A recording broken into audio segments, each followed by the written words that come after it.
What's going on, everybody? Welcome to episode 417. We're getting to numbers I can't even count. Past 434, I'm going to be in a world of trouble. But for the time being, I can still count that high. I'm your host, Christian Piles, joined as always and forever by my mainest man in Easton, Pennsylvania. He and Kyle got on text this morning, said, hey, let's break out the quarter zips. Same one. Are we really? Yep. I can't see Willie, so. Yeah. Yep. FloWrestling. Top of the morning to you, Kyle. Quarter zip. We're wearing the same thing. Looking sharp. I mean, I gave mine. we look hot, so. It's a really cool. It's a really cool quarter zip. I had one, and then I guess I can tell this story. Yeah, go ahead. I'm just gonna tell it. Sometimes you can, sometimes you can't. I had that exact same beautiful A6 quarter zip from FloWrestling, and then our main man Martin, he's like, the green is not quite right. He's like, what is that? It's not. I'm like, A6 gave us these. He's like, it's not our green. I'm like, okay. He's like, he said, burn it. He goes, but is intense. He's not joking. He's like, burn it. I'm like, okay. He's like, if we don't have a brand, what do we have? I'm like, all right. So I gave mine back immediately. You guys were not around for that. No, I was around for that. Well, I was. You worked here, and we all faked. We faked it. I was like, yeah, send this back. And then I put him in my trunk, and I was like, I'm wearing this thing. I'm wearing it. Because we were told that if we gave them back, we would get new ones. Yeah. And I knew that would not happen. So I did not return any of it. That was smart because they did say we would get new ones, and then they just sent back long sleeve T-shirts, which are a far cry from a quarter zip. So I gave mine back. Yeah, it's very sad. My wife even has one because they had women's ones, and what are we going to do with the women's one? So I gave one to Katie, and she wears it. She rubs it in my face. Now you two are at it. Anyways, enough quarter zip. How are those Tiff's treats yesterday, speaking of your wife? Oh, they were so good. I still got some left. I ate 5 chocolate chip cookies. It was my 13th wedding anniversary yesterday, and my wife sent me Tiff's treats. If you don't know what those are, they're the best cookies ever. And I ate some. I shared some.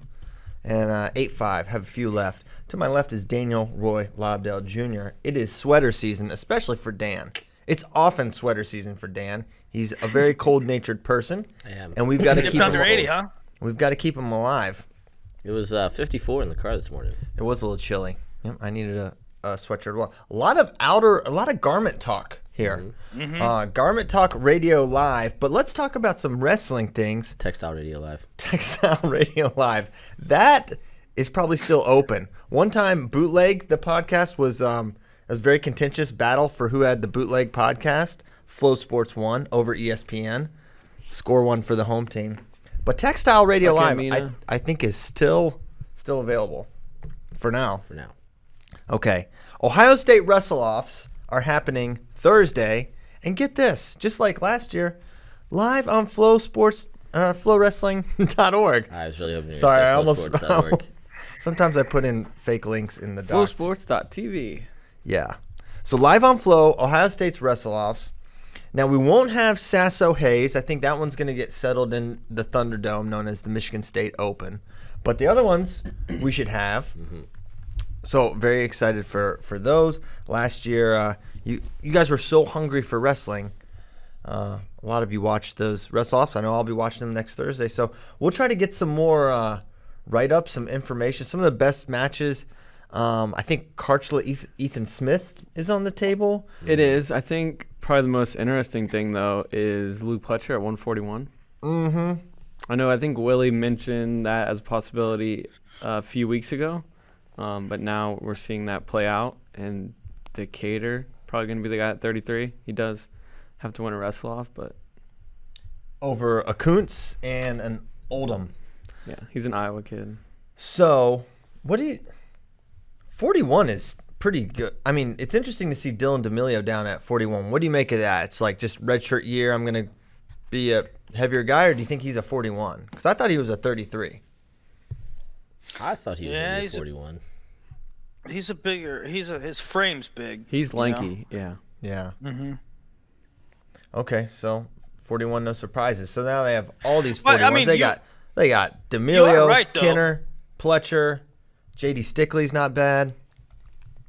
That is pretty interesting now that you think about it, though. I mean, if you're a true freshman like Decatur, that's a true freshman, and you have the chance to be the starting guy in a really good lineup, you would think if he could make 33 for a year, he would do it this year, right? Mm-hmm. But some guys really want that red shirt too. But Coach Ryan does not give out red shirts lightly. They are. You gotta earn your red shirt here. Yeah, it's earn it, but it's like, I don't know. I think only certain guys. I think it's like a trust thing almost, or something like. Well, I think for many years, Coach Ryan and Ohio State has said we are going to go put out our best team. Mm-hmm. Red shirts be damned. And I kind of like that because I advocate, I think sometimes it's smarter, and every kid's different, but I think sometimes it's smarter to use your red shirt later on in your career. I think sometimes it's smart to just go all in because you can plan and do all these things and then guys grow or guys get hurt or they fall out of love with wrestling and all these bad things happen. And so it's like, well, I know I have this right now. I think I'll have this in 2023, but I might not. So I'm just going to do this now. And it's worked. I mean, they've won a team trophy 5 straight years. Whoa. I didn't realize it was that. That's insane. Okay, so 125, Malik, who would he potentially be wrestling in the final? Jacob Decatur or Hunter Lucas? Yeah. Okay.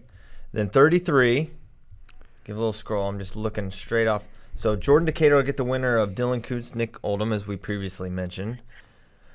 Okay, feel like it'll be Decatur there. And 41, Kinner. Shout out to my guy Anthony Ralph, by the way. Because when you say a name like Nick Oldham, I mean, you don't see a whole lot of Iowa guys go to Ohio, and I think that Oldham was a pretty good find, like under the radar type. And also the kid from Utah, like 57. I mean, these are guys that not traditionally pipelines for Utah and Iowa. Usually don't go to Iowa, but I think you can or Ohio State. I think you can probably credit Anthony Ralph for finding these under the radar type guys to come to Ohio State. We will proudly credit Anthony Ralph for any and all recruits. Okay. So that's 33, 41. Now, some of these are happening today. Yes. The prelims. The pre-wrestle-off limbs. So we could see a D'Amelio Kinner semi today, and then the winner gets Pletcher on the 24th. How that goes. Yeah, seriously. 49, Sasso. He'll have some matches, but no Keyshawn. Keyshawn's still recovering from, I guess he had surgery. I thought it was funny. When they posted the bracket, they're like, Keyshawn will return to action on November 2nd. I'm like, well, there's no returning because the season hasn't started yet. But I understood what they're saying as far as like he's off the map. It was just an interesting way to word it. But I think he ends up going up to 57. Okay. Right? Whoa, you do? Well, yeah, you think he is. I'm surprised he's not down at 41. Although I suppose it's possible he outgrew that. As he tried to grow into 57 last year? Yeah. Yeah, that makes sense. So that's 49. 57, Cleary. Jade Maddox looks like the final to me.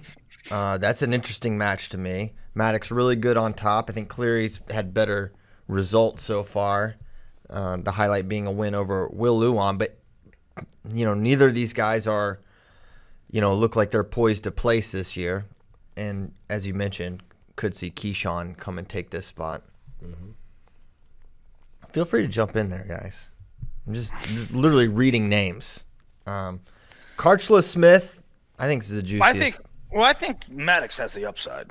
I think like if you roll with Cleary, I mean Cleary might be better, but Cleary doesn't give me any indication that he's going to AA.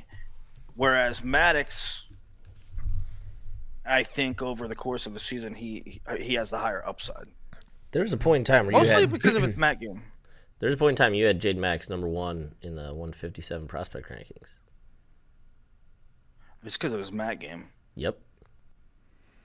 Okay. Well, we'll see how that mat game works. Thursday, Karchla Smith. Do you think I mean, I guess it makes sense to have him wrestle off and stuff, but do you think Karchla is in play to wrestle this year? Yeah, that was the two things that are interesting about this. Number one, I thought Karchla was like 100% a red shirt guy, and Ethan Smith coming down in weight. He was 182 in high school. He was 174 last year. Now they got him down to 165. Wait till next year. Going 57. 57. Him and Keyshawn meeting in the middle. 84 wrestling a 38 for the 157 spot. No, well, answer this, any of you. Well, it doesn't necessarily mean that he's wrestling just because he's in these Right. things, right? I mean, I Right. would assume not. I don't think yeah, it does. It doesn't mean that. But it is interesting. I mean, what if he wins too? You know? Yeah, if he wins, it's like, okay. Yeah, he could just lose, and then it's like the obvious red shirt. But or lose, excuse me. But I could see Karchla winning this match. I'm really maybe too high on him, but I'm especially high on him. I just think he's really, really going to be tough at the next level, which is the level he's currently at. 74. Romero will get the winner of Rocky Jordan and Fritz Sherrill. I'm interested to see what. Yeah, I'm really interested to see what Rocky Jordan looks like. Yeah, I think it's Rocky. Really don't know. I haven't seen him for quite a while. I also think that, and we're going to get to 84 in a second, but I think that Rocky and Gavin's at 84. He's the favorite to win that spot. I think both of them ultimately end up going up. For sure. Rocky to 84 and Gavin to 97. Eventually. How do you know? When was the last time you saw Rocky? Everything I've heard is Rocky Jordan looks enormous. Really? Yes. And, I mean, Gavin was a 220 that became a 195 in high school, and then when he went 184, we're all like, okay, didn't know that was possible. It's a little. I wonder about Gavin down this far in weight. You know, because I wonder if some of his.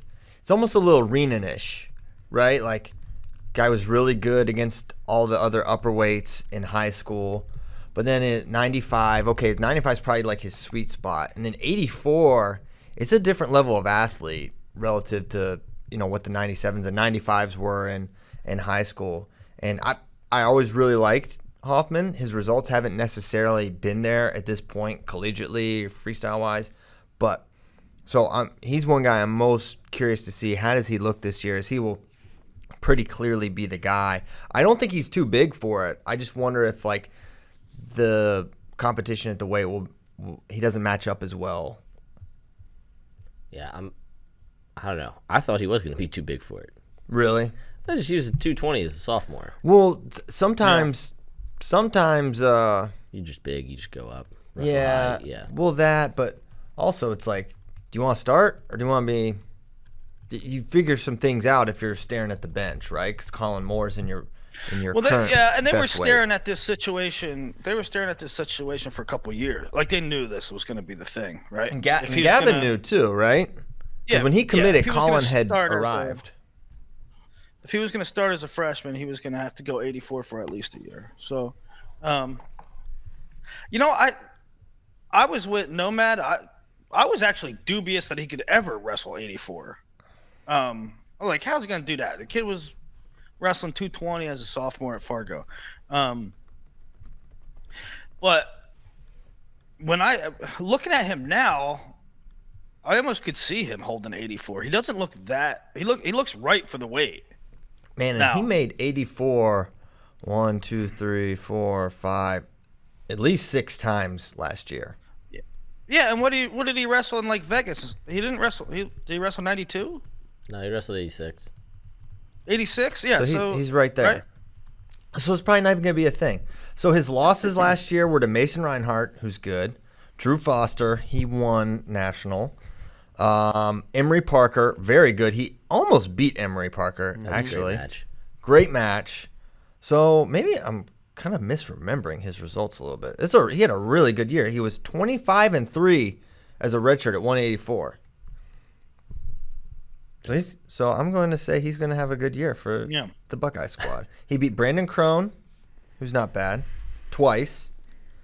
Lafregola. He beat Jack Jessen by, I'm pretty sure he teched him at one point. So, yeah. No, he just beat him straight up 6-2. So, yes. Okay. Getting more excited about Gavin Hoffman by the second. Colin Moore, Glad you're back on board. probable starter. And heavyweight, Chase Singletary versus Except it'll be Kirk Fleet at some point TDB. But no time soon because U23s. Greg's got to go in Earths When are U23s? December? next weekend. Okay, good. They're gonna knock those out before the start of the new year. I thought they were just gonna have someone be the 2019 and 2020 champion at the same. You can just knock out both tournaments, but got it. Just that late October sweet spot. And then also remember to kick off every day with Ohio eggs. Yeah, I do. I love starting the day with Ohio eggs. That's on the Ohio State Wrestling. Is Ohio known for its eggs? What are we talking about? Not that I'm There's aware an ad at the button. So there's an article on OhioStateBuckeyes.com where we are looking at these brackets. And then at the bottom, it says kick off every day with Ohio eggs. There's an ad for visit us at OhioEggs.com. And I did not know that Ohio was known for its eggs, and now I'm a little thrown off. I didn't either. I'll tell you what. Lived there for a little Oh, bit. here we go. Hey, Keto Corner, what's up? Number one, I don't know that Ohio is big on eggs, but number two, I've eaten so many freaking eggs. I love There's- them. I love them too, but I mean, good gravy. Give me a piece of toast with it. You can, Willie. You can enter ketosis and have some carbs. I don't do it. Okay. Well, you're do it. you're extreme keto, which the fact that you would take the extreme route is not surprising. But just know, you can have some carbohydrates. It's really fine. I've seen Colby Paxton do it. I've seen him, and you should see this guy's biceps, out of control. Okay, so that's that. Willie's eating that's a lot of keto. eggs. What are everyone's thoughts on? So, Ohio State is doing theirs publicly, right? North Carolina was pumping theirs up. Iowa State was pumping theirs up, and a lot of teams do. They're necessarily wrestle-offs. They're team color A versus team color B, so everybody gets a public look. But some teams don't like doing public wrestle-offs. What? I get it. I don't know if I get it. Like, I will not say the names of the teams. But like a lot, they'll have wrestle-offs, but it won't be any ones that matter. It'll be the ones that don't matter. The ones that matter, they'll do in the room. So why? Yeah. It's like they just want to give their fans like the first look. Hey, look, here's our guys. Let's get excited for the season. Come watch these matches that don't matter and are a foregone conclusion. Oh, the ones you want to see, you're gonna be held in practice, bud. They're in practice. Well, I don't see the harm in having the wrestle-offs publicly. The thing I support the most is not letting them be the determining factor of who the starter is. I think that's who gives you the first. Maybe you win the wrestle-off, you get the first matches, you start the first duels. It's a starting point, but ultimately you should make that decision based on tournament results. Well, I feel like that's why it's okay that they're public, because it's like this won't be the wholly determining thing. I mean, I don't know. I mean, coaches can do whatever they want. I just because pretty much most coaches agree that there should be a variety of things that go into selecting the person. I think it does make more sense to do it publicly, but that's my 2 cents. How about Missouri had a black and gold duel on Saturday and did not put results out for it? Really? Really? Wow. Secrets. But they publicized it and they posted you videos talking could have about it. gone and watched it, and they put like a little minute, like little highlight video out, but there's no results to be found. Well, maybe they just didn't remember to post them. I don't think they're like hiding it, right? It's like it's very possible that the SID just didn't like publish the results, right? I That's guess. Why would you be an SID and not do that? Yeah. I don't know. You would think that people would want to know, but who knows? Okay, that's Wrestle-Off Corner. And that's the news. Everyone's favorite corner. Okay, so we had all this RTC stuff in here, and then Nomad has all these secret sources that he will not reveal. Yeah, This could go- punch him. Yeah, I'm not gonna punch him, but kind of want to. But just to get you up to speed, there was these proposals put out that were going to be voted on and change NCAA rule, and it's all the RTC stuff we've been discussing. Nomad took off his shoes and socks and wrote an entire article breaking down this scenario and the situations. Kyle Brackey can confirm the shoe-sock situation. He was really worked up. He couldn't find an outlet that would charge his computer. His shoes and socks came off. Yeah, then It was a whole thing. There was no Chick-fil-A sauce. Oh, Well, yeah. He turned into Sauce No. Mad. I'll tell you why I wanted to punch him, because I was all excited to talk about the RTC stuff, and then 30 seconds before the show, he's like, "Yeah, we shouldn't talk about these." And so, Well, he's like, these are dead. That's not happening. right. So why Understood. don't you summarize, Willie or Nomad, just what was proposed and then what's not happening? Okay, Willie, you got the point.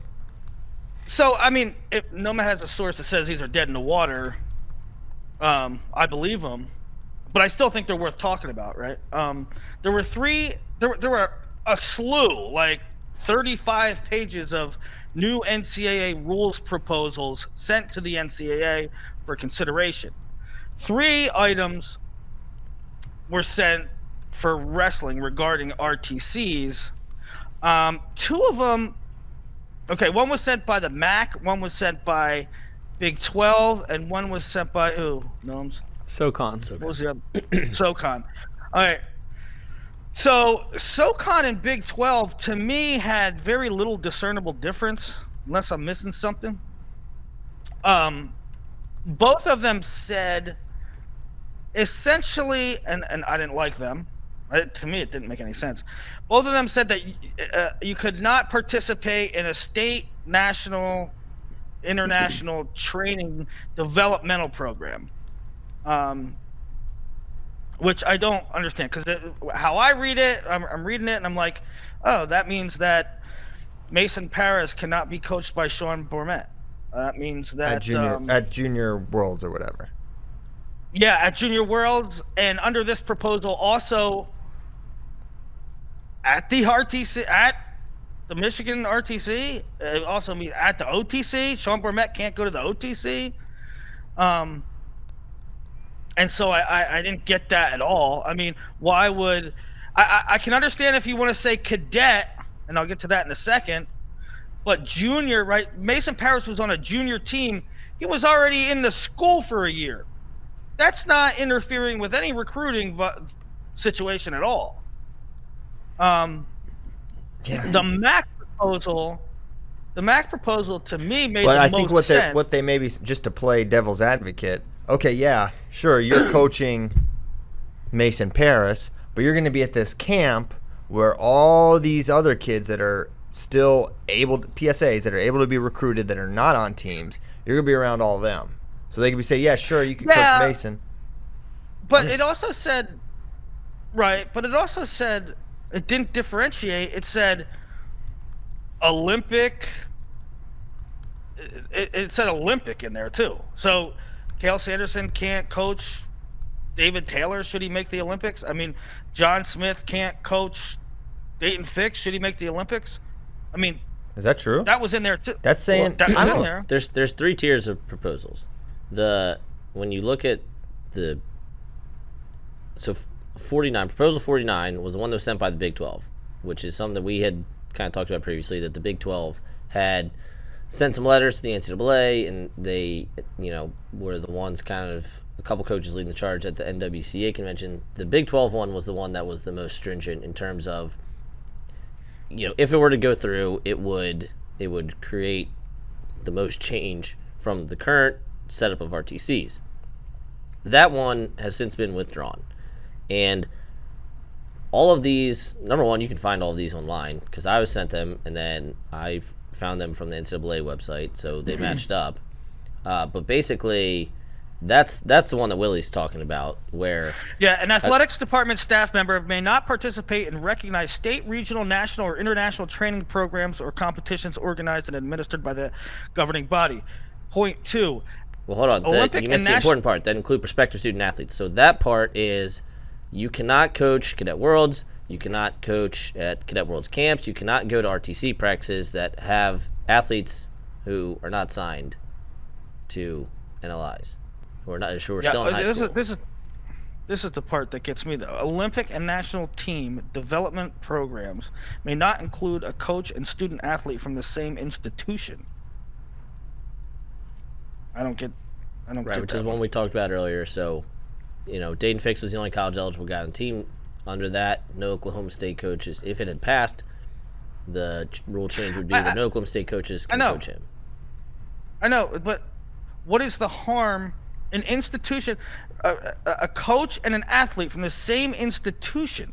So you're telling me that they purposely wrote in there like they don't want Sean Bormet coaching Mason Paris at Junior Worlds? They don't want Brett Metcalf coaching David Carr at Junior World? I don't get that. That was the proposal, yes. But again, that one's been withdrawn. And that one, I understand what you're saying. Like, that one's hard to swallow, right? Because Mike Ray and Yanni have this very close relationship. If this were, had gone through, then you would remove those two from being able to, there'd be no freestyle for Mike Ray with Yanni, at least until he graduates. I mean, look at the, well, look at Worlds this year, and then look at the coaches. I mean, now Burroughs and Green aren't in college, but I guess a lot of them aren't in college. But right, it's a good point with You know what made me mad? Ray That's written in here. It's like so much you can tell it's so agenda driven, right? It's not about. I'll just read it. Regional training centers are being used to circumvent NCAA legislation and have become major recruiting tools. Based on what? Based on what have they been? Are they being used to circumvent? That's just the thing everyone likes to say. Everyone keeps saying that. Yeah, I mean, a couple months ago, I was raging about it. Oh, they're using them to recruit. I mean, who went? Prove it. Who went to somewhere that they wouldn't have gone otherwise? Anyway, the only thing I like about it is, there are coaches when they say development programs. There are guys, and I don't blame them. I don't blame any single one of them. Let's say Ryan Morningstar on the staff for Iowa Fargo team, and Brett Metcalf on the staff for Fargo team, and Gabe Dean on the staff for PA's Fargo team. That gets a little dicey, right? Yeah, I mean, that sure. gets a little. I'll never forget my first time I went to Fargo. I was like, Tony Ramos, what are you doing? You get to coach all these guys, and like Frank Beasley, all these D1 coaches. I'm like, okay.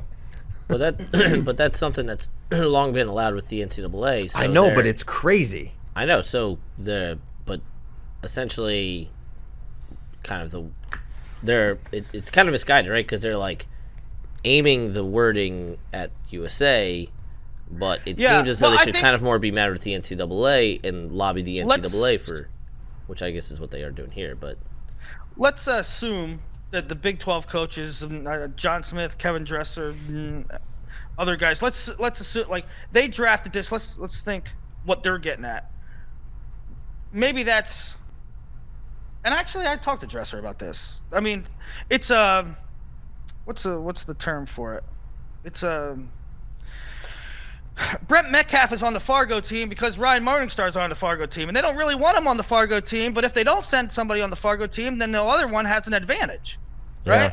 The other one gets to be around those guys. So let's just cut it off at its head and not let any of those guys go, which I think is a good thing because it's getting ridiculous. Now Ryan Morningstar is a Iowa guy, but like last year, I mean, Pennsylvania. And surprise, surprise, Pennsylvania, why do they want to be on the Team PA? Because they have good recruits, right? I mean, Gabe Dean, I love you. I think I gave you a Flow shirt last week. I think it was wow. You had a Flow shirt before I did because I gave it if to you. If anyone questioned your love, now we know. But, I mean, let's be clear. Gabe Dean isn't from PA, never lived in PA, but was on the PA staff. Doesn't coach in PA. No. So, we all get it. They're doing, it's legal, so you do it to get an advantage. We get it. But if, like, Rich Bender and USA Wrestling were smart, instead of getting this pushback from the states, that would be one concession that they could make, right? Yeah, like, and not that it's up to Rich Bender, but let that go. No more coaches from out of state at a Fargo thing, because the alternative is these guys are trying to push legislation that's not allowing Sean Bourmet to coach Mason Paris, who's been in his college room for a year. Yeah. I mean, there's also, though, that then, I mean, there's a other side to that, which is then you just have an inherent recruiting advantage by just existing as a school in one of those states. And so, like, if a state that doesn't have a good Fargo team but has colleges and those coaches are only allowed to coach, there's two sides of that, though, Will. So what? And it's also completely legal by the NCAA. Keith Gavin at Pitt, Brad Dillon at Lehigh Valley Athletic Club. Guess what? They're coaching kids at club practices. I mean, there's, or at least there's kids in their club practices in their room, right? I mean, well, they don't like that. Look, that's what they're trying to get rid of, I think, too. Yeah, I know. I mean, it's a little disingenuous when you know. I mean, even like Tony Ramos doesn't round the kids in Illinois. I mean, this is a couple years ago. I don't think Tony has done it for a couple years. It's just, we all know what's going on there, right? Yeah. So, I'm cool if you want to get rid of, if you want to say, listen, if you don't live in that state, you can't coach on their national teams. I'm all right with that. I'm just not okay with Mike Gray not being able to coach Yanni Dakamahalis. But then, like, what's the limit, though? Like, Tony's from Illinois, right? But he coaches North Carolina. Well, he's saying none of that. I know. I'm just, there's degrees to it that, like, well, what's the line? No, Guys have ties to a lot of different he's states. saying no Fargo. No, don't care where you're from, where you coach. No more Fargo. He's saying that's totally fine. There's no line. He's saying a senior level team member should be able to be coached by their college coach. Yeah. Well, that's not going to, well, yeah. It's the only ones that'll affect are guys who are still in college who make that, which is a small number. But yes, that is something they would like to see changed. So basically, they wrote it up, but nothing really major is going to change from all this. So Well, a push. the Mac one, or the Brian Smith, or I thought that one was the one that made sense. That one was just like prospective athletes, right? Like, that's the only one, if I read it fully and correctly.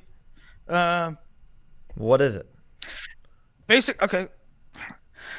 Athletics department staff member may not participate in recognized state, regional, national, or international training programs or competition organized and administered by the applicable governing body, provided all prospective student athletes participating in the program are contactable individuals. Basically, it's saying, if you can contact them, then who cares? If they're juniors, who cares? Which I'm down with. I mean, that makes sense. That doesn't prevent anybody from tampering. They can contact them anyway. It's basically saying, you know what? It's basically saying you can't be on like the cadet teams. You can't coach the cadet teams, and I'm fine with that. Yeah, the MAC one is the one that, when kind of the first wave of stuff started happening, that was the first thing that I heard, that the changes that people were supporting, the greatest impact would be on freshmen and sophomores, right? Cadet 16U eligible type guys. Yeah, which is completely fine. But the reason that and the SoCon one was prospective student athletes, so all grades in high school, and the MAC one is contactable individuals, so guys after June 15th, in between sophomore going into junior year, can still do RTC practice and all that stuff. But both of these, my understanding is both of these cannot be voted on because they contradict current NCAA legislation, that being local sports clubs, which is what we talked about the first time around with all this, which is that you're allowed to do all these things under the purview of local sports clubs. So basically, it sounds like not a whole lot is going to be changed unless they can drastically rewrite these in the next 9 days. And then they still have to be passed by the legislative committee. So it's all good. I think coaches are still going to have discussions about these. They just they're going to need to do it through the lens of compliance officers and working with them. So that's that. We talked about changes that are not going to happen.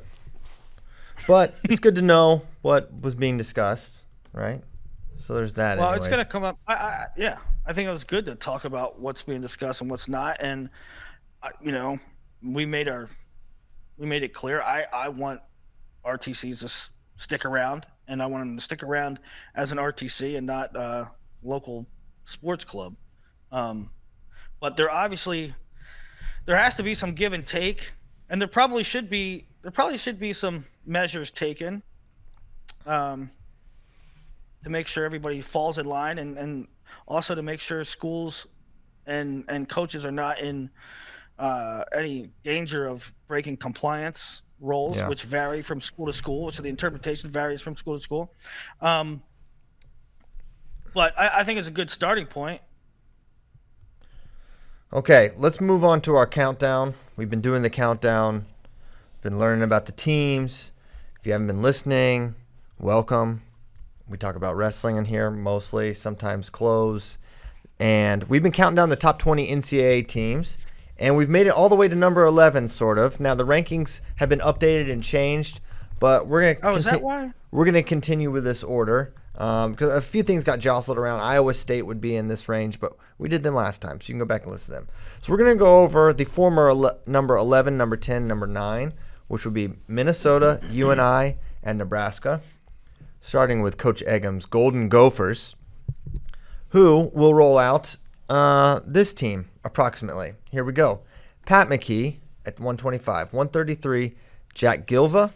41, Mitch McKee. 49, Brayton Lee. What? Gleva. Oh, well, I just typed it in there wrong. Also Jake. What did I say, Jack? Yeah. Well, okay. Jack Gilva. Jack Gilva. Hey, don't sleep on Jack, though. He's got a shot. No. I'm somewhat illiterate. It's really fine. 49, Brayton Lee. 57, Carson Brolsma. Now I'm really taking my time. 65, Jake Allar. 74, Skatska. 84, Webster. 97, transfer Hunter Ritter. 285, Gable Steveson. Okay. Now, how are we feeling about this squad? If you want to know their schedule, they've got Cliff Keene, South Beach for tournaments, and they've got Oklahoma State, Wisconsin, Michigan, Ohio State, Penn State, Iowa, and Nebraska for their super salty duels. Yeah, they're going to be tested. Their duel schedule's crazy. Totally crazy.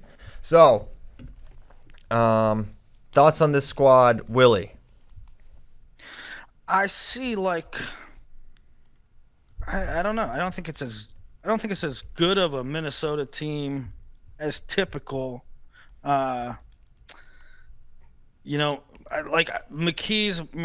a proven kind of guy. I see a lot of hits and misses in here. I do too. When I look at this team, I see best case, probably 4 AAs and a champ, right? Yeah, that's pretty good. That's really good. That's why it's best case. It's really good. Mitch Brayton, Skatska, and Gable are who I can see on the podium. Ritter's talented, right, but we've just never seen it manifest itself into any results. I mean, he's beaten some guys, but he's never really put it together. It's his last year transfer. I think, he'll do well at Minnesota, but we haven't seen that yet. I don't think Pat McKee is ready to jump into that top 8 yet. I think he might need another year or so. Jake Gleva, who I'm clearly very familiar with, I'm not sure about. And yeah, Allar was a guy I really liked coming out of high school, but that hasn't really manifested itself either. I think he's been hurt for a while also. We why didn't is see Allar for a little bit. Why is Gleva starting? They brought in 1 million lightweights in the past couple years. Okay, well, let's look at their Minnesota wrestling roster. Who else could it be? I'm not married to Galiva. Could be someone else, very realistically. So other 33s they've listed: Jake Leva, Seabass Swigum, Marcus Polanco. Swigum and Polanco are both /141s, and the only 25s listed are Pat McKee and Matt Ramos, both of whom, in my opinion, are too small to go 133. Yeah, Ramos, a true freshman. Got to figure he'll redshirt. Anywho. So, yeah, I think, Seabass maybe, right? But I don't know. Is there a big discernible difference between those guys, Willie? Well, Gleeva's really young. I didn't really pay attention to his year last year. He was 20-9, but he wrestled not a lot of. He probably wrestled like not a lot of D1 guys. Well, that's okay. Okay. All right. No more 33 talk. What other thoughts about the Gophers? Kyle Brackey, Steven. I think you guys nailed a lot of young guys, but I really can't wait to see Brayton Lee this year. Mitch McKee with some guys redshirting at 41 could be a guy that could maybe make the finals. Yeah, good point. And I loved what we saw from Skatska at the end of the year last season. It'd be really interesting to see if he can jump up into that top 4 tier, continue to build on what he did last year. So brutal schedule, solid team, some high points, some questionable weights, and that's the Golden Gophers. Number 10, Northern Iowa. Man, we really rolled through. Well, it seemed like there wasn't a lot of interest. I'm gonna keep it moving. Jump in anytime. Okay, so you have Gable, who, a lot of people felt he underperformed last year, getting third. And then with the summer he's had, there's a lot of, curiosity about what he's going to do this year. All the reports I got, Super 32, is Ritter looks great in the room, which a lot of guys have looked great in the room over the years. But this is his last shot. But then guys like Skatska and McGee finally, they made jumps last year. And then, Braden Lee is a title contender right away. So I don't know. I feel like there's a kind of a lot of intrigue with this team. And then coming in, they got Aaron Nagao, Danny Strigau, and Isaiah Salazar. I don't know. I think if you removed Gable from this lineup, I don't think it's close to a top 10. Well, yeah, they're 11th. Yeah, but I don't know. Nomad sounds a little bit more optimistic than I do. I feel like that's the case with a lot of schools, though. Will I don't know. I think it's by reputation. I think it's a little lighter of a lineup than what we're used to seeing out of Minnesota. Agreed. Okay, number 10, UNI. We'll roll out the following: 125, Jacob Schwarm. 33, from Austin, Texas, Jack Skolarczyk. 41, Michael Blockus. 49, Max Thompson. 57, kind of a grab bag, Holschlag, Moore, someone else, Geertz maybe. 65, Bryce Steyert. 74, Keegan Moore. 84, Taylor Luan. 97, Jacob Holschlag back.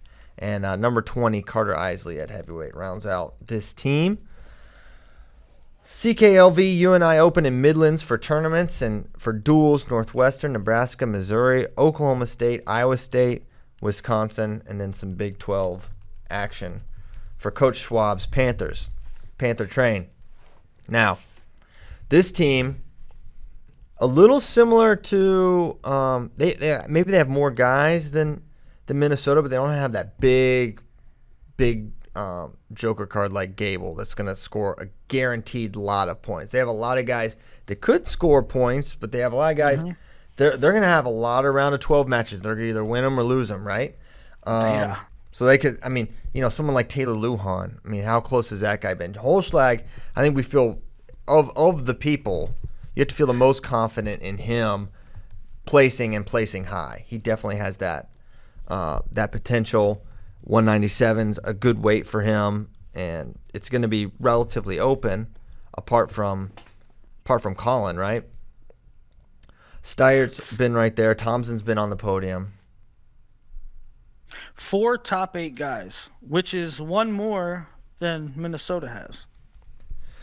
And so for me with UNI, it's like it's if they can get everyone, because everyone's had like good tournaments on this team, right? That's the Thompson's had his freshman year, and I don't think has made it back. And Lujan's been right there, but never gotten over the hump. And Holschlag had his, but when he plays, someone else didn't. So it's like, can they all at the same time, those same 3 days, have the big tournaments? And if they can, they're going to be maybe better than a top 10 team.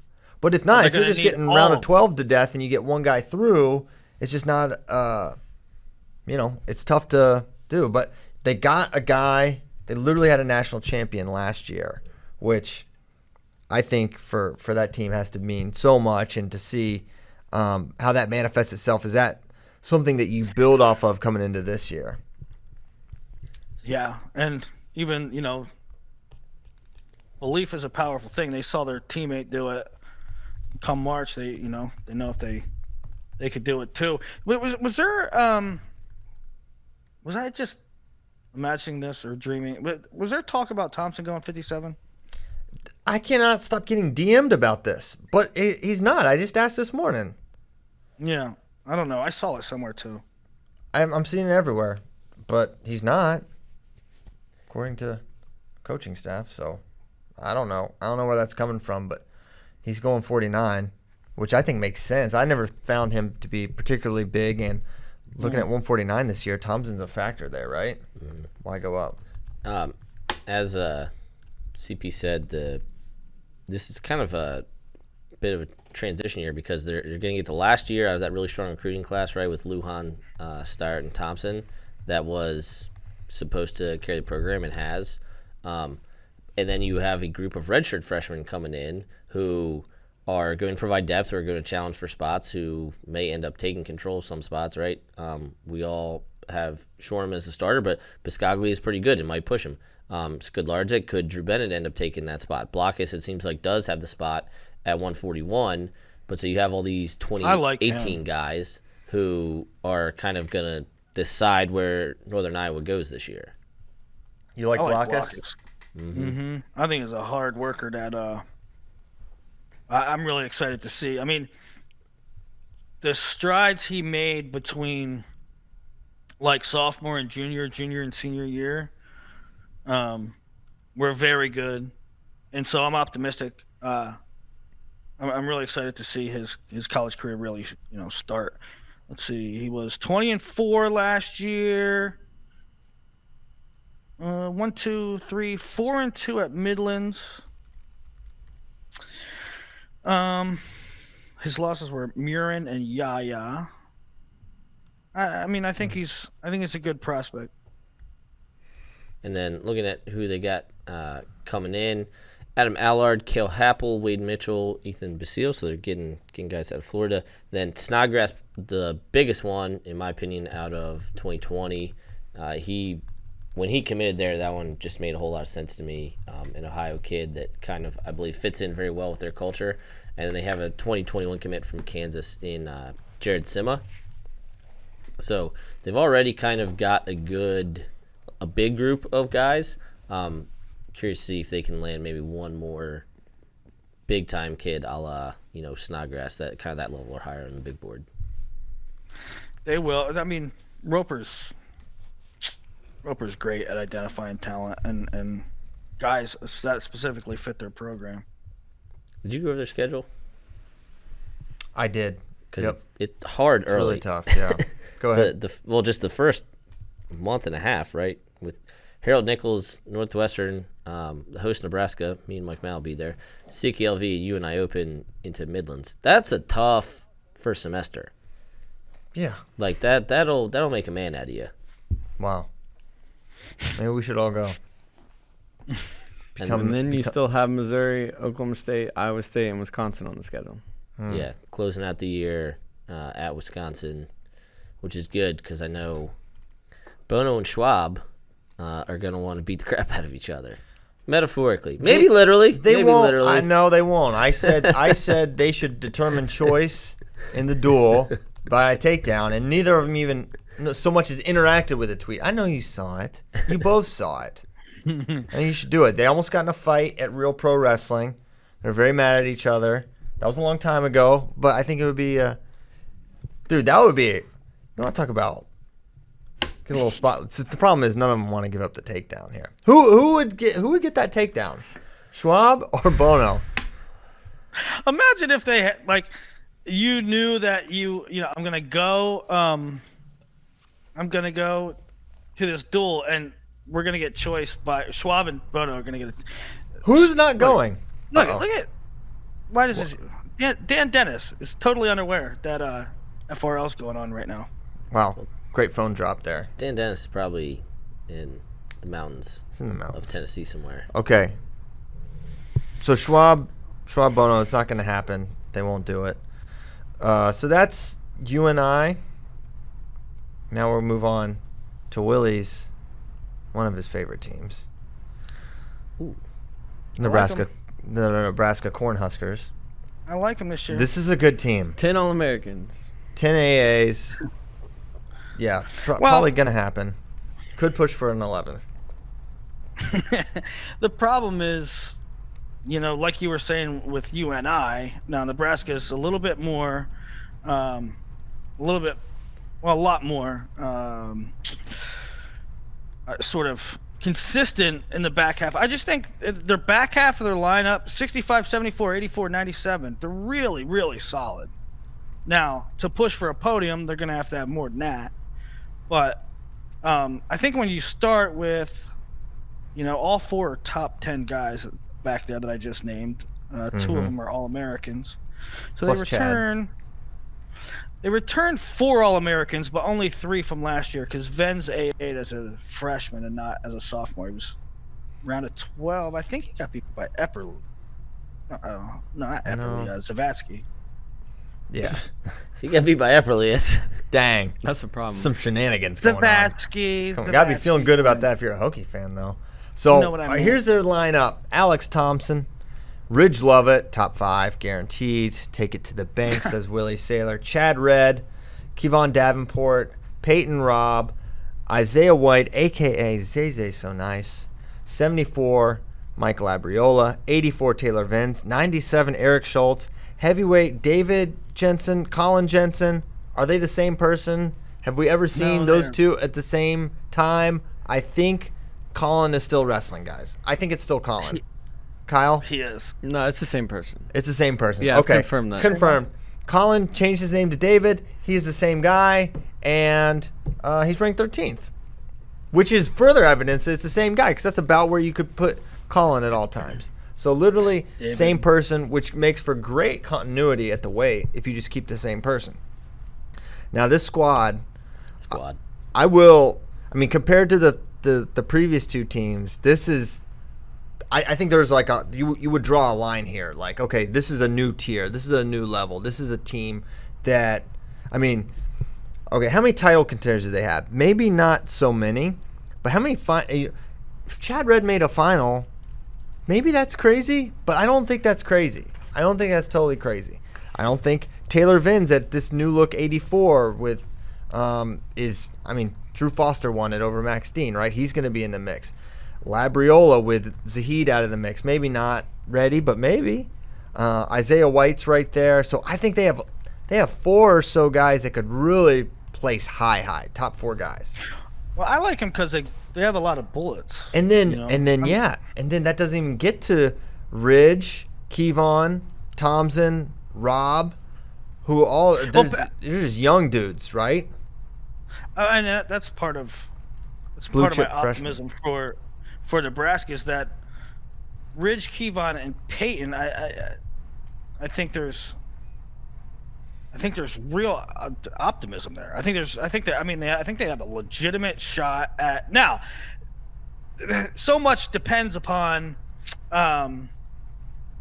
making it right, taking 6th instead of losing in the blood round, because it's how many points is that, Kyle? Or well, someone? like I mean, if you, 2.5. it's like 2.5, or like 8. right. So I mean, I think that those are sort of big numbers. And like you were saying earlier about some teams, sometimes you have to have them all go that way to make a real dent. But I think the possibilities there. For sure. And I'm curious, what do you guys think about Alex Thompson coming into this year? 125, I feel like the top tier is so beefy and good. Like, I don't see any chance he enters that tier. But I feel like there's a second tier around the 8 or 9 spot where, I don't know, we're going to see some new faces in there. But I'm not sure if it's Alex that's going to fit there or not, but there's certainly a spot there. Yeah, there's so many, like, you get that first tier of guys that's so proven, like Spencer Lee, Sebastian Rivera, yada yada yada, down to like 6th.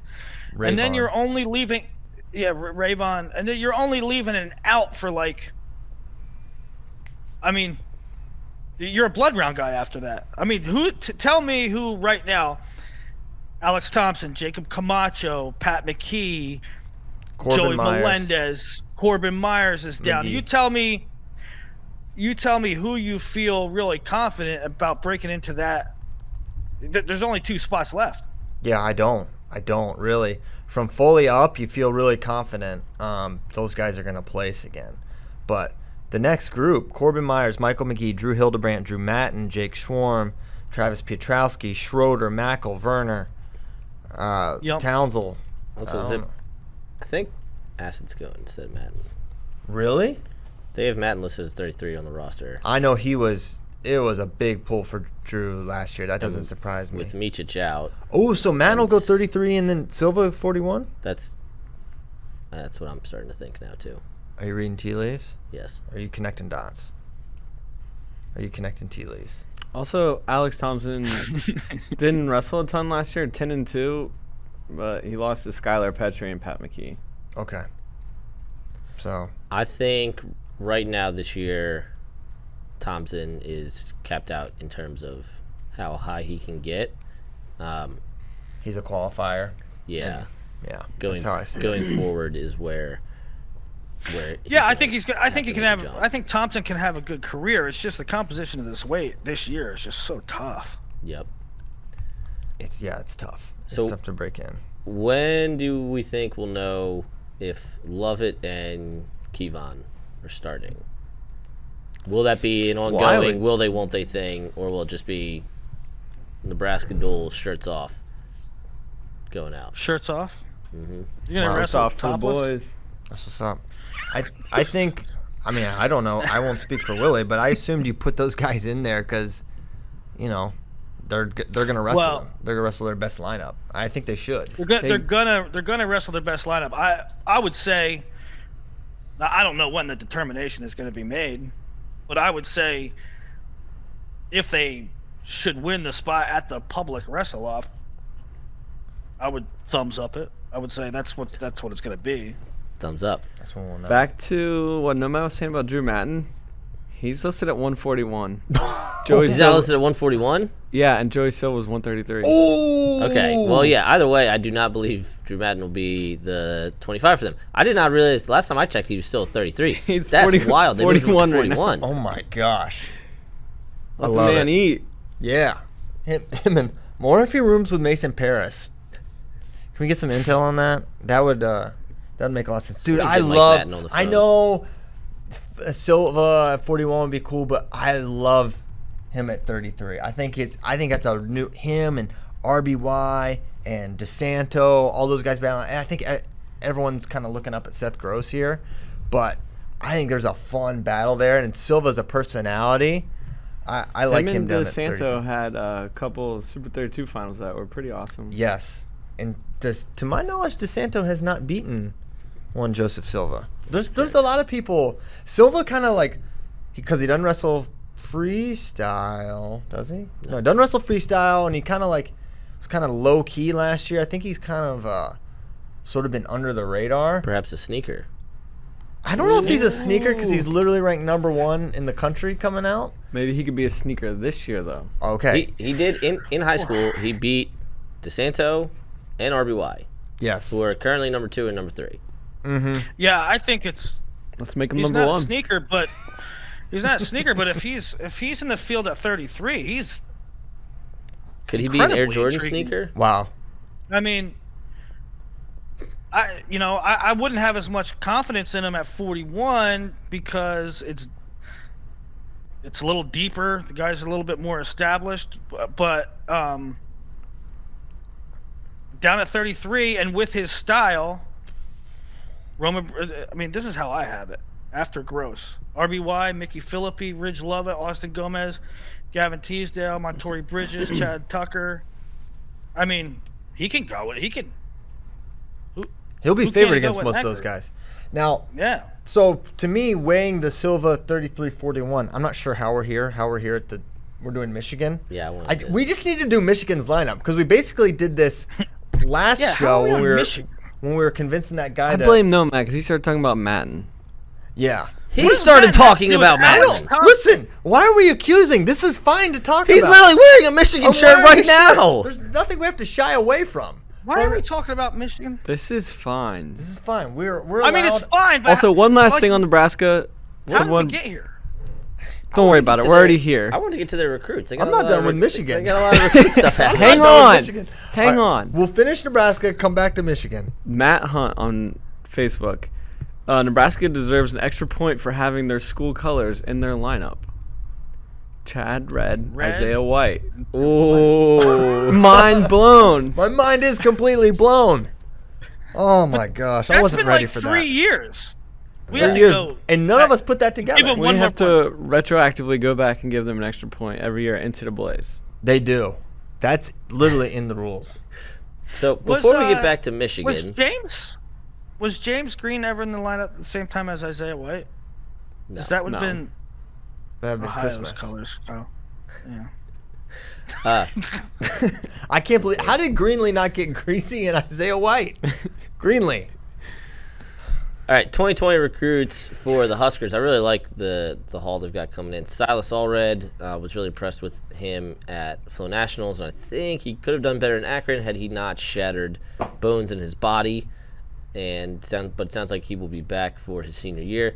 Jeremiah Reno, they got coming in down lightweight. Serrano, probably the weight above him. Dang, I like and all then those guys. Nathan Haas, excuse me, Nathan Haas out of California, who I think will be sneaky good for them. And then 2021, the District 11 Whisperer, they got Jagger Condomiti, who just plays Super 32. They got him last month, and then Lenny Pinto just committed last night, which Pinto was wearing Nebraska stuff all Super 32, so that one kind of seemed like a formality. But both those guys, that was one of super, those- super high upside in class 2021.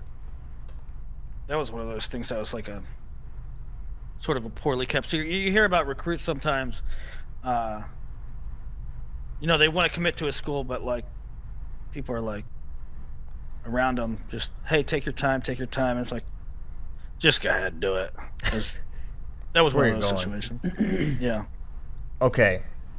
So I really do like this team. All jokes at Willie's expense aside, I think they're gonna have a really solid year. I think even someone like Schultz, man, that guy had some moments last year. Gave Bo Nickel one of his toughest matches. Probably was his actual toughest match. Of the Actual year. toughest match, measurably most He almost difficult. beat Colin Moore. He does like to give Colin Moore tough matches. So he's given the number one guy some tough matches. He gave the Hodge Trophy winner a pretty tough match. Yeah, I think Schultz is someone. I feel like with 41 and 97, they're the ones where like, well, at this weight, a guy that's really good could make some real noise. But then once you've named like 15 to 20 of those guys, the weight's actually good. Right. So Moore, Reenan, Brucky, Cannell, Holschlag, Sloan, Davison, Warner, Hokett, those Gear. sound like your Woodley. rankings Yep. because you said Rena. They are, but I'm just saying. Yes, they are the crystal ball. But I'm just saying, those are the kind of guys. I think he belongs in that conversation, right? At least in the conversation. We should talk about him. What are you hearing about Peyton Robb? Because I liked him coming out of high school. They love him. They love him. They loved him. Would you tell us if he didn't love him? We need a code word for when they don't love him. They hate him. Oh wow, that's quite a code. No, they said, like watch him going into Vegas. They're like, man, he's really good. He's doing great in the room. And then Vegas was coming up, and they were like really excited for Peyton in this bracket. And then he did really well. And Sammy Sasso was like, I don't know, Sammy might have like had a really weird match, his first match, and sort of kind of gassed, but not really. Oh boy. And then, so I was like, oh my God, Peyton Robb might have a really good one with Sasso. And I think Sasso pinned him quickly. In a minute. 1 minute. Yeah. But then Robb came back, and I think he took third. Did Peyton Robb take third in that bracket? He ended up finishing We'll third never know. in that bracket. Beating Quincy Monday. Mm-hmm. Outplacing Ja'Cory Teamer. Also beating Ja'Cory Teamer. Wow. Which helps you outplace people. Okay, I'm all in. Sometimes, not always. Not Yeah. always. Doesn't always happen. On the backside, he had a yes. really, really good tournament. Great group of guys. Okay. This team, I'll say it. Willie won't. He won't say it. This team could be top 5. Dead or alive. Yeah, I might have. I have some things in there. I have like Vens I'm like all in. I'm all in. in the Coach Manning. Crystal Ball rankings. I have Vens taking second, which he could take 7th. But I don't know. It's the bullet factor. I think they'll be all right. They have a lot of them. That helps me. Yes. Okay, now I kind of want to talk about Michigan again, just a little bit. I We're going to call this CP's Michigan I feel like Hour. we didn't talk about Silva very much. We didn't talk about Silva very much. We've talked about him for the last 4 episodes. But all right, fine. I'll move on. No, Joey- go ahead. Joey the- CP's Michigan Hour. Please continue. Joey the Pitbull Silva. Bulldog. So here's how I view Joey. Like at 41, like he can't win 133. I feel pretty definitive about that.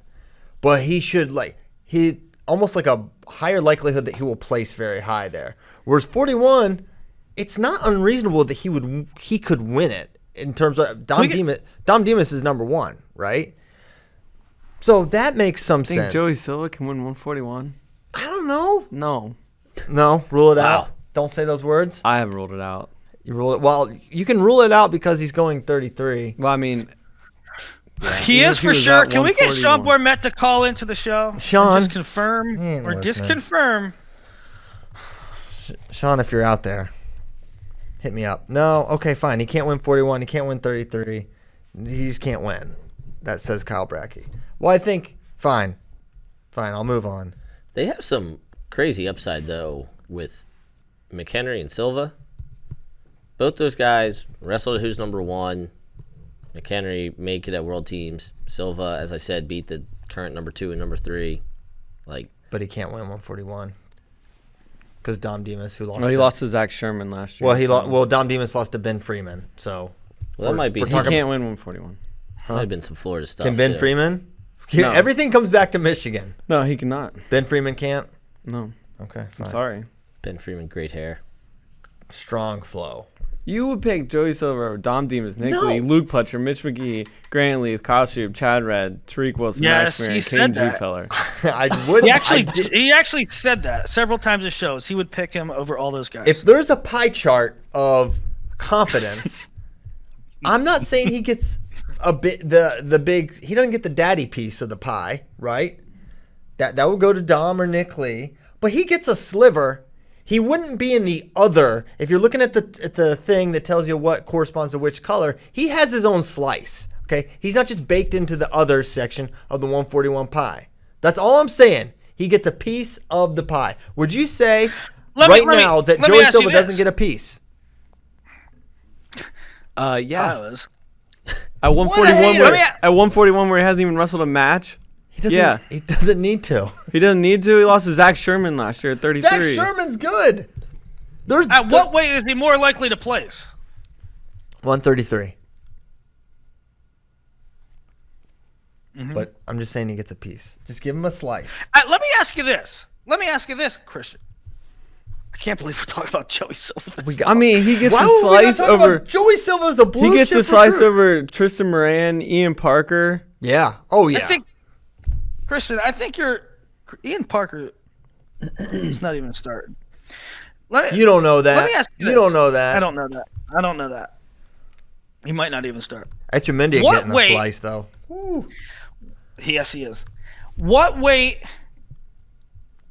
is Joey Silva more likely to take second at? 33. Yep. Which one is he more likely to win? Kyle doesn't even want to indulge this question. I think you're right. He's more. I don't know. Guess I got to Sounds preview. ridiculous. You do? Well, he's less likely to win 133 because of Seth Gross. Great. Which means what I'm saying. Okay, he's not beating those guys at the top. So All right. I'm apparently I don't know the bet yet, Kyle, but you and I will make some sort of Joey Silva related I don't know how bet. we can if he's wrestling 33. Okay, it'll be a 33 related bet maybe because you're clearly just gotta you're text- just not high. Kyle, on your Joey. bet should be that he cannot win 141, and then he will wrestle 133, and Christian will have It's to not pay that you. I'm not high on Joey Silva. I just don't understand how, because of what he did in high school, you think he can win 141 Because pounds so at the national often- tournament next year. How so often what these guys do in high school translates to what they're going to do in college.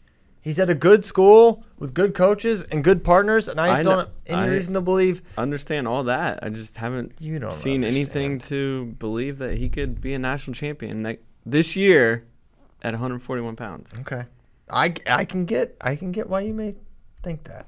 What were you saying, Will? You got an SMS text message? I got a text message that Silva hasn't certed yet. I'm not up to date on certification timeline or rules, but Well, the 41's better still trembling then till he gets certified down at 33. That's all I'm saying. Okay. That is one of the hardest things about doing these previews is because Hey, these guys even guys. going to wrestle this weight. I don't know. What's As up? you I were want right. to do the fantasy draft like soon. Yeah, Itchy. we need to do it next week. Maybe like next Wednesday. How you feel about that? I'm fine. I'll do a fantasy draft every day. All right, we got to do it. Everyone needs to be here. We need a little time. Although I want full creative control of the sheet because you write stupid names in there, and you don't. I Write the full didn't name. last year. Yeah, you did. You sure You did. 100% did. You did. And you made it harder to know who was on whose team because sometimes you would just put like Chenzo or. Well, Chenzo's easy. White. Bad example. Well, no, but why would you? You have to know what to Command F search for. What everyone. Never mind. It's just bad. It's just bad protocol. Period. Now. I'll put social security numbers in this year, and we'll just go by that. Okay, that's fine. You know I'm fine with that. All right, Kyle. Are there any shenanigans on Facebook, YouTube, or Twitter before I move on to questions from friends? No, move on. All right, moving on. If you could make one NCAA super match happen this year, what would it be? I think there's one answer to this question, but I'm interested in others. One super match. Well, I know what mine is.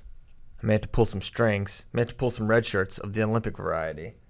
But I need, more than anything in the world, Dayton Fix and Spencer Lee to have a wrestling contest. I need that. Yeah, they should wrestle. They should wrestle each other. That's it. I say it all the time. That is the one. I have to see it. I need to see it in folk style. We might see it at the trials in freestyle or something. But I need it. I need that match in folk style badly. Is that actually the only one? That's the one. I would watch Spencer Lee and Seth Gross in a wrestling contest. Oh my gosh. I hope that happens at the Bill Farrell. Are they both going? Seth Gross is very, very strong likelihood, yes. I don't know. I think Spencer should go. All right. Seth is going up 57, huh? They can't bring back 54 cadet weights for him? Or? That sounds like a blast.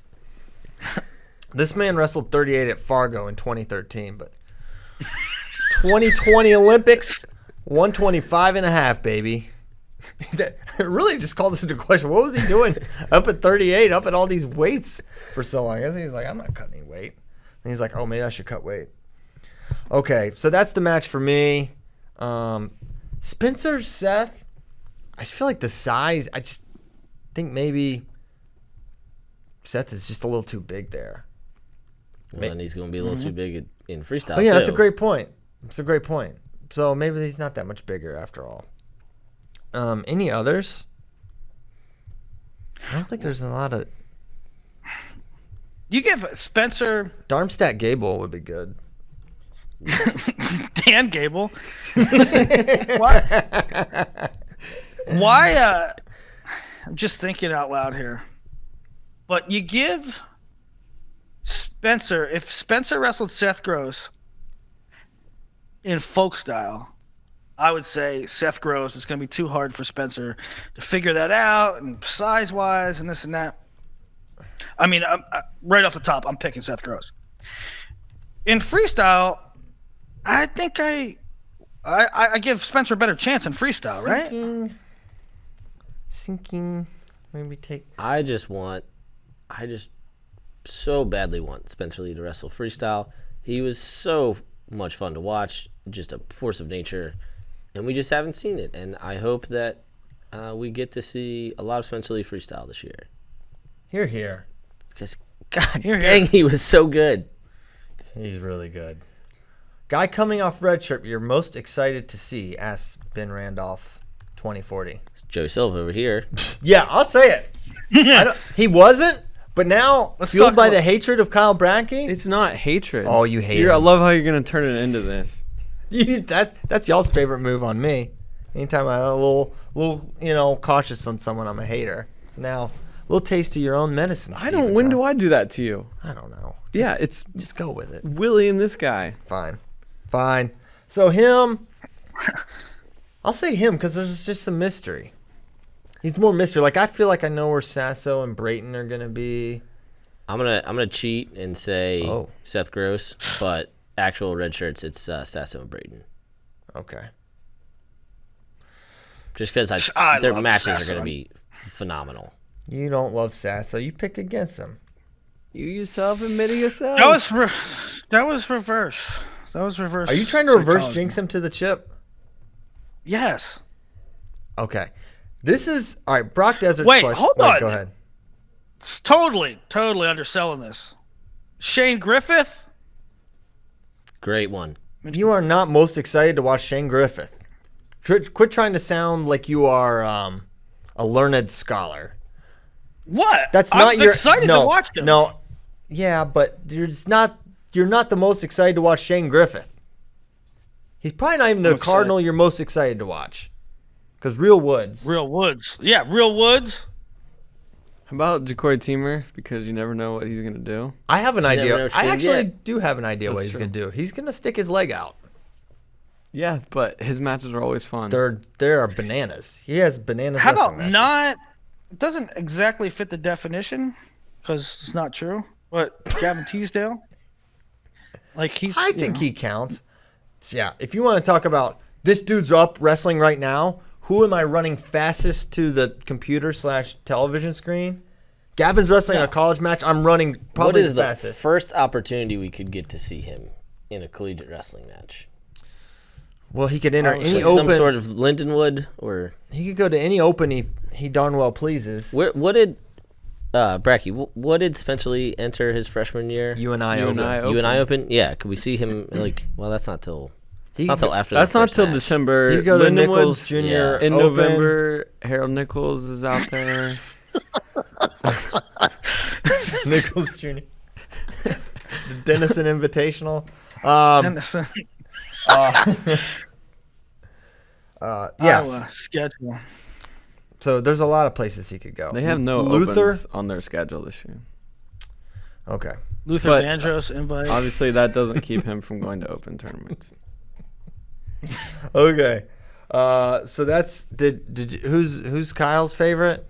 I said Teamer. Teamer. Yep, I like that one. Hey, but here's the thing. Here it is.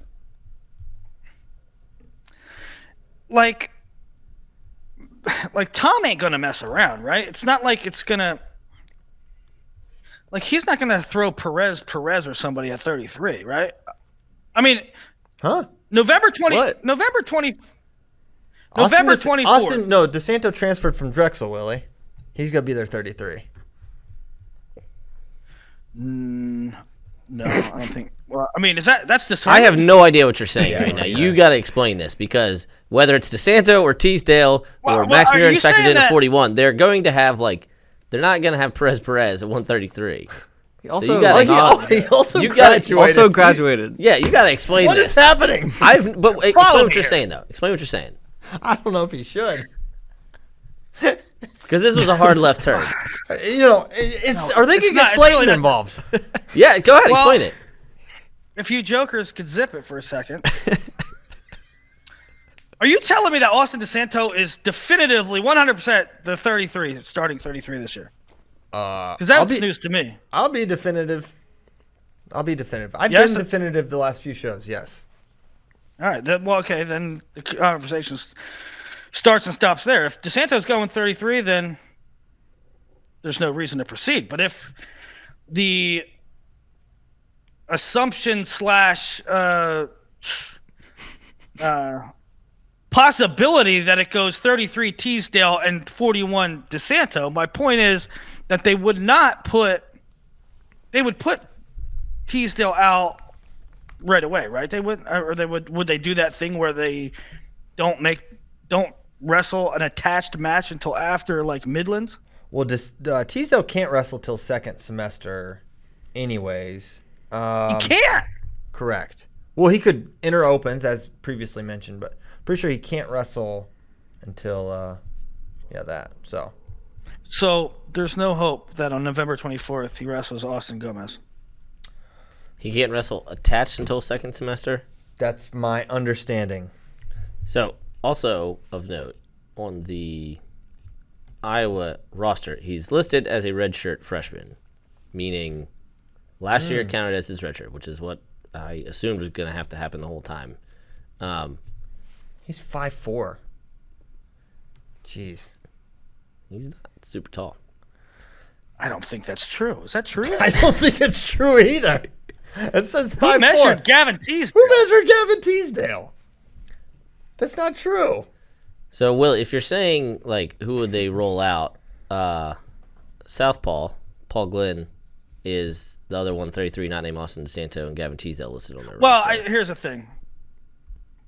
I did not know that he couldn't wrestle till second semester. Okay. Yes, true facts. All right. Well, good. We've got that squared away. No chance of Phil Locks either. He's out, Willie. He graduated too. So no Perez, no Phil Locks. Just can't happen. You know what I was saying. Grothus maybe. Yeah, it could happen. All right. I don't even know where we're going with that. Okay. What's going on? Brock Desert at 3 Count No Biscuit. He just asks good questions. Sorry, they get asked a lot because they're good. Top 5 must-see guys. We know DeSanto's number 1. Here's how I measure top must-see. If you hear this guy's up, you are making drastic decisions to get in front of a screen where you can watch it. Who are those people? Would you run across a freeway, Yes. busy freeway? 35's going. It's 5 o'clock p.m. and we're at I-35. And you got to go Frogger status to watch this match. Who are the guys? Yes, DeSanto I think is the number 1 because win or lose, outmatches a guy, big underdog. It doesn't matter. There's an 84% chance something you've never seen before could happen with DeSanto. Right? So who are those other guys for you? To me, it's the car crash factor, right? Like, there's something insane could be going on there. Like Lezak was definitely one of those. Lezak's up. I don't care who it is, who he's up against. Could be Jake Schwarm, could be Gilman, could be Pietrowski, could be any of these guys. Or something crazy could happen. Car crash factor? Yeah, like You don't you don't look away from it. Yeah. No matter if it's good or bad, it's like I have to watch this Lezak Christian Moody match because he might not hold up, right? So one of those guys for me. You don't get that reference, no, man? Car crash seems a little extreme of a word. You've never heard choice. that? Let's go bad car crash. You can't. No, look I it up. understand. I've heard that. I don't know that I would use that for describing this. Wow. Well, one time Ethan Lezak gave up 1 million takedowns to Thomas Gilman when he was winning by a bunch. I remember that. He actually did that a lot. Yeah. But that's why we love him. That's why we love him. That's why we miss him. All right, if we're talking car crash factor, which is extreme verbiage, but Austin Gomez is in that. Oh, yeah. That RBY roller coaster, Yeah. one of the best matches. Well, of he the year. did that at Scuffle a couple Twice. times. He was down Yeah. so big and then just Drexel Ty Smith. Yeah. who Yes. I hope is healthy now Yes. because he had very serious health issues last year. Dom Demas is like Oh, that yeah. for me. Oh, yeah. I'll never forget. NCAA's, we're sitting there on the front row, and he was wrestling somebody right in front of us, and he went all the way across the mat, trying an inside trip. it didn't even look like wrestling. It Willie- was like nothing you'd ever seen. Willie just no one's saying anything. And Willie just goes, "What the hell was that?" I was like, I was weird. like typing. I was working, and I'm typing, and I'm like this, and I just see this flash, and I'm like, what the hell was that? Because Demas. he's like a Tasmanian devil out there. He is. He is must watch. You know, I think Deegan is like. I just want to see what he does next. Yeah, what are you gonna Like, what I are you don't- gonna do, buddy? What's your plan here? Just you're never quite sure. No, he's a good one. Oh, I love Sebastian Rivera too, Yeah, he's got some because good flavor. he's got some slick stuff. He's just like this warrior, and then you get some celebration stuff. He let Fleetwood have it. Remember last year at Ooh. CKLV? He punches himself in the face. He punches himself in the head. Big He face did the puncher. finger wag to Pat Glory last year. He did do that. Who like? He's an electric I factory. understand. You know, the question is like, can't miss. It's always anything could happen next. But in a different vein, like what Christian was saying earlier, was somebody that's up and you immediately got to run to your TV, like to start the year, because you just want to see what they are. Yes, Gavin. Right, like you said, like Gavin, right? Because you just want to see where they're at, how they're doing. I just had somebody, and Kyle Cannell. I mean, Yeah. I don't know really what he is. I No just one- want to see what he is. What is he? Who is he? I don't know. Where is he? Happy Valley. Someone who brings all of the firearms and bullets. He just buys out the entire stockade. Nino Bonacorsi, because he shoots incessantly, is one that is very high on my watch list. Anthony I thought Yeah, you were I- going somewhere else with that. I'm glad you didn't go anywhere else. I was like, Yeah. I was What like, was it, just Second about- Amendment kind of thing? Plug this. It was one too many. Oh yeah, the car crash is too extreme, but bringing actual firearms and bullets. Well, you're talking to the guy Yeah. whose family played gun tag. I know this guy. We'll play gun tag with your face later. Okay. He's got some. Katie doesn't listen to FRL, and she was like, and then I was telling her about the Well, actually, Your Lizzo comments. no. This is so Yeah, funny. did you share those with your wife? All right, so yeah, I did. So she's like, she actually asked me it was Saturday or Sunday. She's like, "Do you know who Lizzo is?" And I was like, and all I could do was laugh. I was like, Damn it. I asked, I was like, "So did someone tell you? Did someone?" I'm like, "All right, so this is very funny you asked." So I played her the bit, and as soon as it said, she goes, just like this, covers her mouth, aghast that I said it. So she's right there with you, snowflakes. Because of what I said, but then she's like, you know what? I should listen to the beginnings, and because it's kind of funny. I should know what's going on because I do this show all the time. She has no idea the things I say ever. So then she said, I listened to. She's like, Nomad's disturbed, like jokingly. I'm like, why do you say that? She's like, I listened to FRL at the beginning of it, blah blah blah blah, talking about his torture techniques. I was like, so you don't know half of it. What's swirling around this guy's head? So yeah, I wanted to that. not a single person, but car crash when they wrestle each other. Stencil in Paris. Oh yeah, Someone's getting pinned. I need Paris and In under a Conan minute. too. They just pin each other. Anthony Valencia, that guy. Yeah. He will jump over, dive under, double leg through. He should have been a high jumper. He'll dive under. He'll jump over. He'll 360 around. Yeah, he's a whirling dervish too. He's just all over the place. So Anthony Valencia, and of course, you're gonna watch the GOAT Ben Darmstadt, because that guy will give up his legs and 4 to 5 takedowns in a match before pinning you. Taylor Lujan is definitely up there as well. So there's a lot. That's our top 5 is around 14 guys. Brock, we cool with that top 5? NBD. NBD. All right, next question. This is a good one from Jordan Burroughs' hairline. Is Richie Figgs still committed to ASU? Saw he was taking visits elsewhere. He's not super committed. This better be. If you're committed, you shouldn't need a visit, right? Yes, Richie Figgs is still committed to ASU. However, he is taking his official visits, and this better be a positive Jordan Burroughs hairline.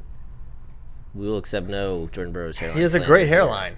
Okay, this is a positive hairline. That was a question. That was a question we had. An FRL question was like all the attributes we talk about with Jordan. That's why I'm making sure that this is related to that, because Well, of course. Yeah, there is no negative to his hairline. I just read the next question. Oh, so no one wants to Just talk scroll about the He Richie did say Figgs, he's taking a Arizona. visit. So he posted He's taking a a visit to graphic. Michigan this weekend. He was already there. He took Yeah.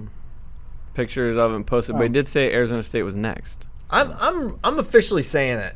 You're not committed. He's not committed. It's not how it works.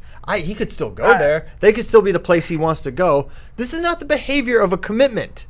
You're not committed if you're taking visits to other schools. Because if you were committed, you wouldn't need to visit. Now, should he take visits? Sure, absolutely. But should he have verbaled in the first place if he's going to take visits? That doesn't make any sense to me. I'm just going to say that. all right, that's yeah. I don't know. You can still be committed and take your. No.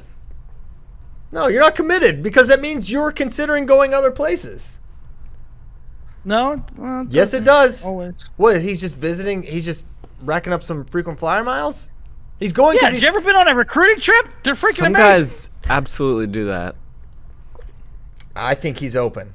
He might be. I'm just saying, some dudes absolutely just take their visits. That's what Mark Hall said. He's like, do guys, it. you get all this stuff for free. You should take all Yeah. 5. Yeah. He's right about that. But I'll say you're not super committed if you're doing all that. Does He's right about that, but Yeah, that's not what's happening here. Does Dayton Fix liking this tweet mean this is going to happen? And this is the tweet from Seth Duckworth. Crazy hypothetical here. If K-Brock misses the entire season, gets a medical redshirt, the best lineup scenario next year for Oklahoma State becomes Fix 25, Brock 33, G. Feller 41, right? Could Fix Lee be the NCAA final in 2021? Imagine this. Spencer Lee, NCAA champion. It could be Dake, it's like Dake Taylor, right? And Spencer could be going for his 4th title in 2021. Dayton Fix potentially coming off making Olympic team, or Spencer Lee coming off making Olympic Or team. what if Dayton wins the Olympics? Olympic champ versus NCAA champ. Olympic champion Dayton Fix, let's just say it, just for the extra juice, comes out a red shirt, goes 25 in an attempt to dethrone national champion Spencer Lee, who is also the Olympic champion. In this scenario, they both won the Olympics, let's say, just for added drama.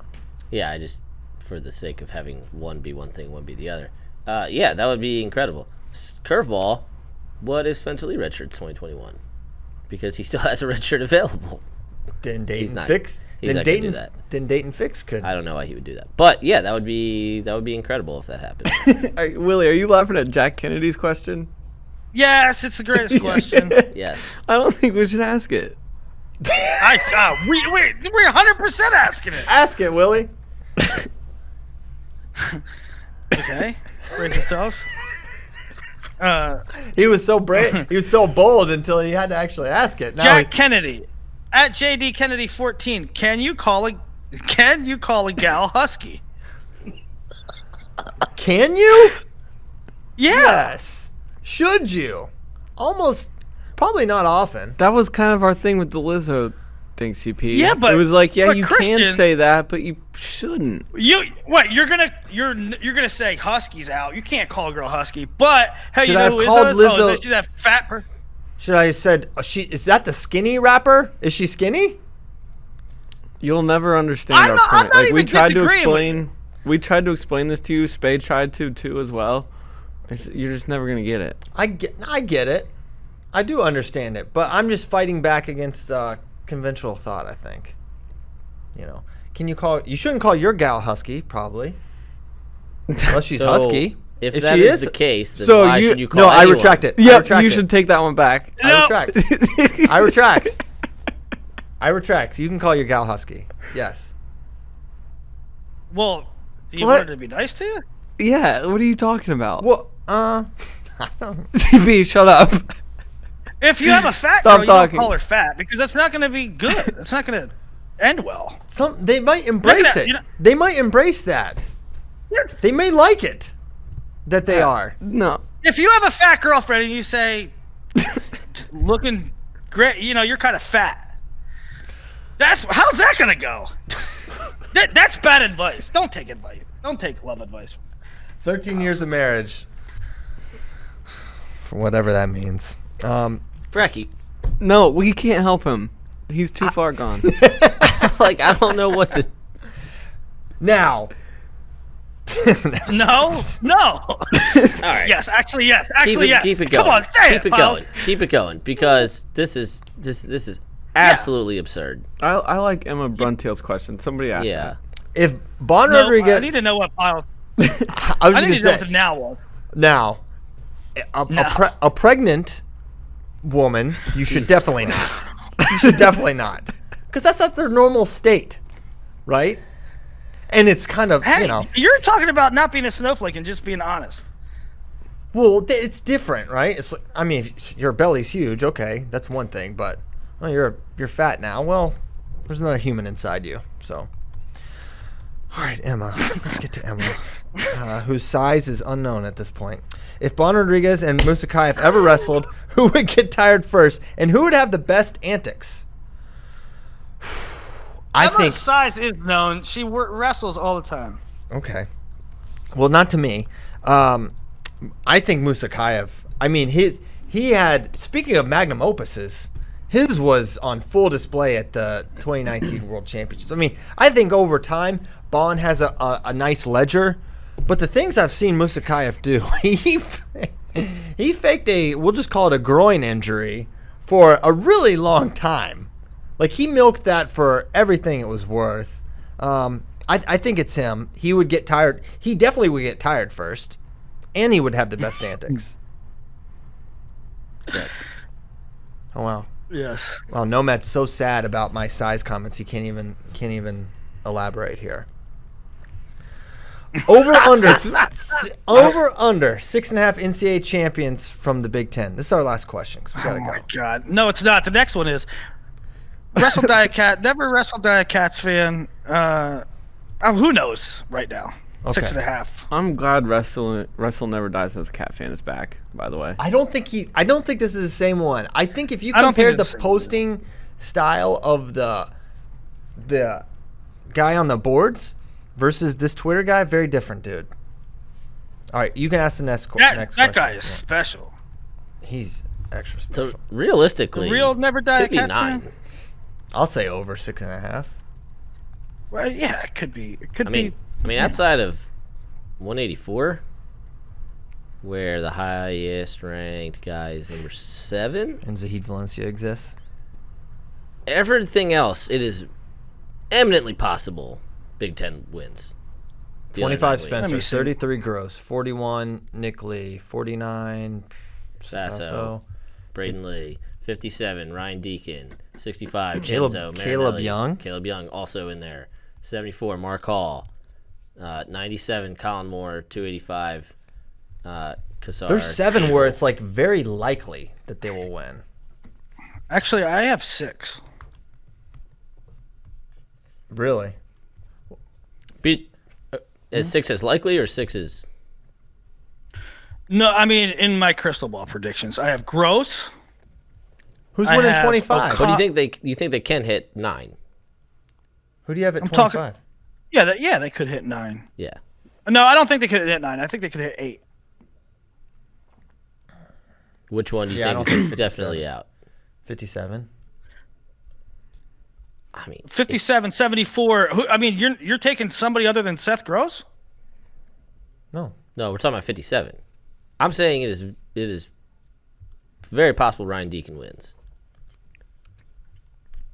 Yeah, possible, but I mean, you're not picking him, are you? No. That's not the question. I mean, yes, it is.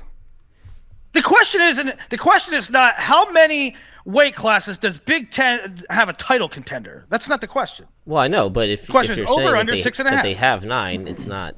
It's No, the it would be question okay to isn't pick can over. they. The question isn't can they. The question is on Saturday night in March, how many champs will the Big Ten have had? That's the Yeah. question. I'm going over. And I don't think it's going to be 9. I'm taking over 6.5. Over. Life's too short to bet the under. Wow. Speaking of That over, I think this show is over. Wait, Maybe for good after today's comments. you don't want to ask Mason Bressels? What's Mason Bressel's?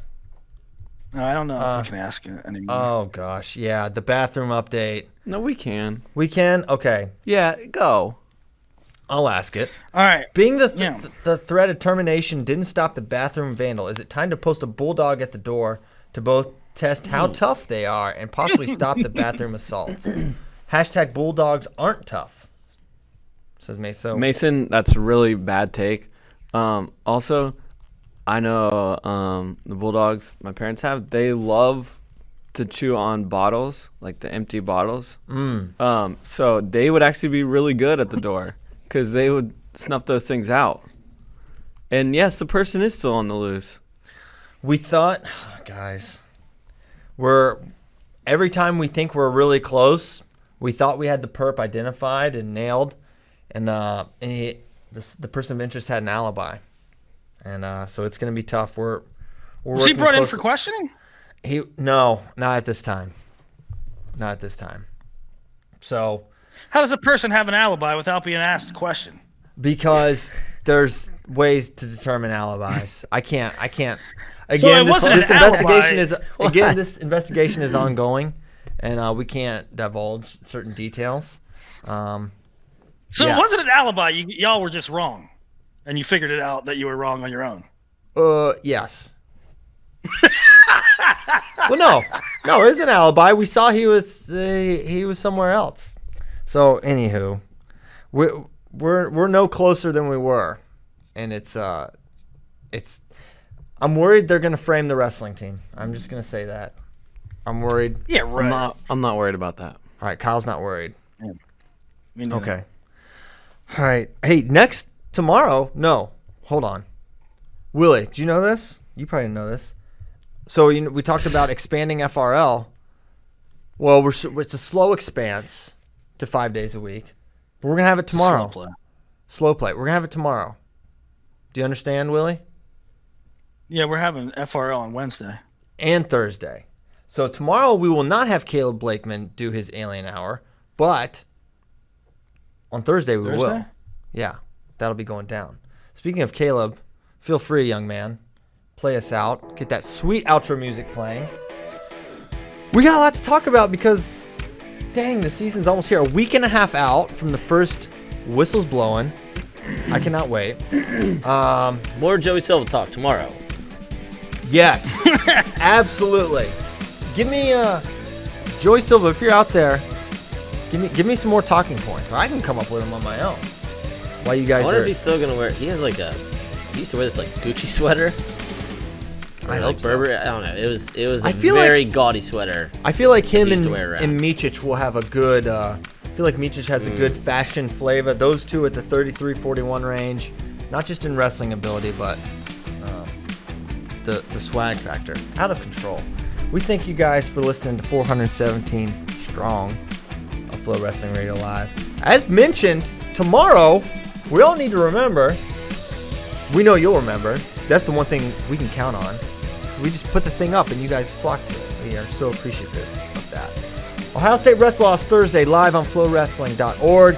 We will see you then, but we'll see you tomorrow also. See ya.